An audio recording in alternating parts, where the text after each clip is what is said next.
Pourquoi les peuples et les gouvernements ne se comprennent-ils pas? Les intérêts globaux peuvent-ils coïncider avec les intérêts locaux?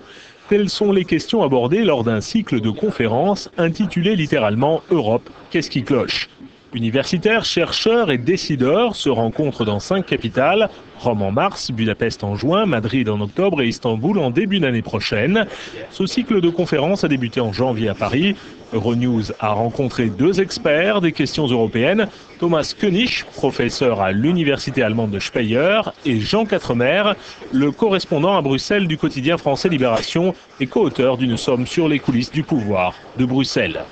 Alors messieurs, qu'est-ce qui cloche en Europe?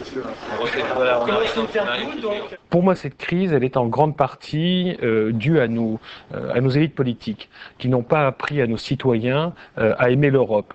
Je me rappellerai toujours que, par exemple, au début des années 90, en 1992 très précisément, Helmut Kohl avait commencé à dénoncer le Moloch bureaucratique. Et ensuite, ça a été, je dirais, un concours de beauté pour essayer de montrer que l'Europe était une horreur. Alors, tout en bâtissant l'Europe, on n'arrête pas d'expliquer que c'est la faute à Bruxelles et maintenant la faute à Francfort. Il y a une tendance générale dans nos États à expliquer que tout ce qui va mal vient de l'Europe. En quelque sorte, on a tendance à communautariser nos échecs nationaux et à nationaliser les succès européens. Je pense que votre thèse et les exemples que vous mentionnez soulignent le point de vue interne sur l'Europe. Mais il y a une autre perspective qui se concentre sur un point de vue extérieur à l'Europe. Et ce que l'on voit du dehors, c'est plutôt une histoire de réussite. On voit de nombreux pays qui veulent intégrer l'Union européenne. C'est une union en expansion. Et pour la première fois, nous avons une union unifiée qui ne se fait pas la guerre avec 27 États membres.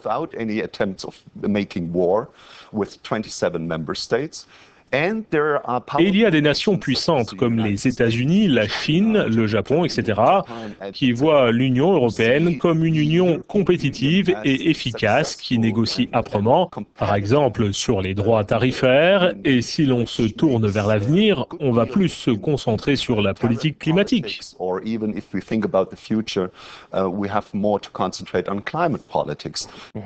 Ça, je suis tout à fait d'accord. Le problème n'est pas tellement d'expliquer en quoi l'Europe est positive, c'est surtout essayer d'en convaincre les peuples.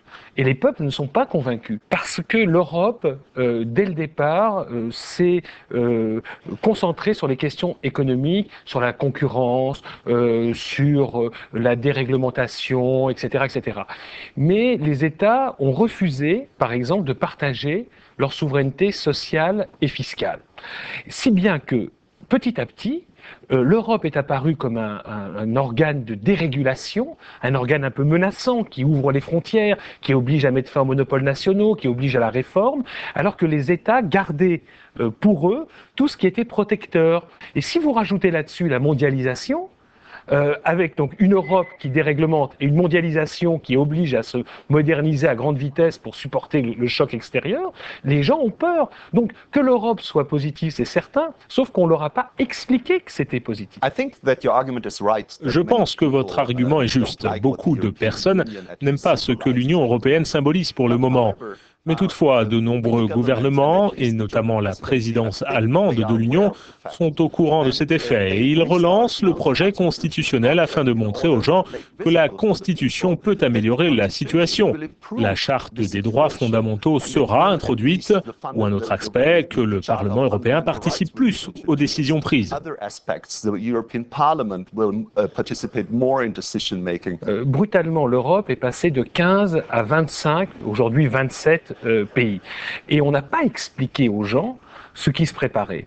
Et un élargissement jusqu'à présent, c'était 1, 2 ou 3 pays maximum, puis on attendait quelques années, ce qui permettait de digérer cet élargissement. Et aujourd'hui, brutalement, donc, on augmente cette Europe de 10 pays.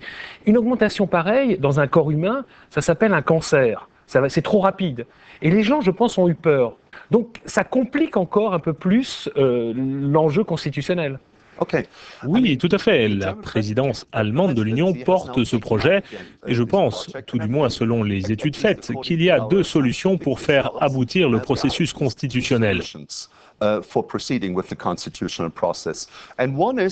premier est de faire des concessions aux pays et aux peuples qui ont voté non et aussi aux pays restants qui n'ont pas encore ratifié le projet, comme le Royaume-Uni, le Danemark, la République tchèque, qui sont plutôt eurosceptiques ou dont les populations sont plutôt sceptiques.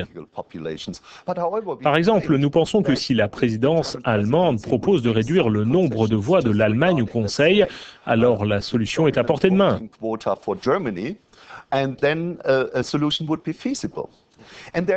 L'autre solution, c'est de renégocier l'ensemble du projet de constitution encore une fois.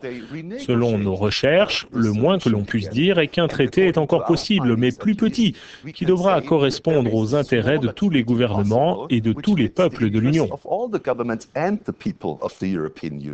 Et dans votre idée, on repasserait devant les peuples? Il faudrait de nouveau des référendums? Oui, on fait un deuxième référendum, par exemple, mais on réagit par faire des concessions, par changer un peu le traité, mais pas substantiellement.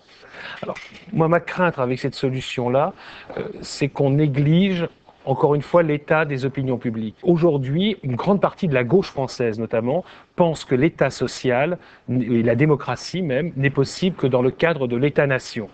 Il y a un risque de dérive, notamment en France, mais on l'a vu aussi aux Pays-Bas avec les élections qui ont montré que les extrêmes anti-européens progressaient dans les élections. On a un risque d'un glissement vers une sorte de social-souverainisme, c'est-à-dire de considérer que l'Europe et la mondialisation étant une menace, on peut résoudre nos problèmes uniquement dans le cadre de l'État-nation. Et cette espèce d'émergence du national est un événement tout à fait nouveau depuis 1945, depuis la fin de la Seconde Guerre mondiale, où on avait compris que l'État-nation représentait un danger pour la paix. Je pense que la crise est extrêmement profonde et qu'on ne relancera pas rapidement ce processus constitutionnel. J'ai l'impression que c'est plutôt une affaire de génération. Le projet constitutionnel essaye de définir une autre perspective sur le fonctionnement que pourrait avoir l'Union.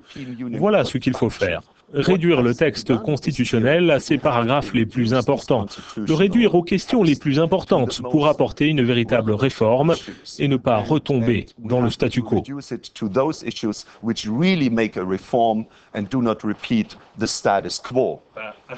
C'était très intéressant.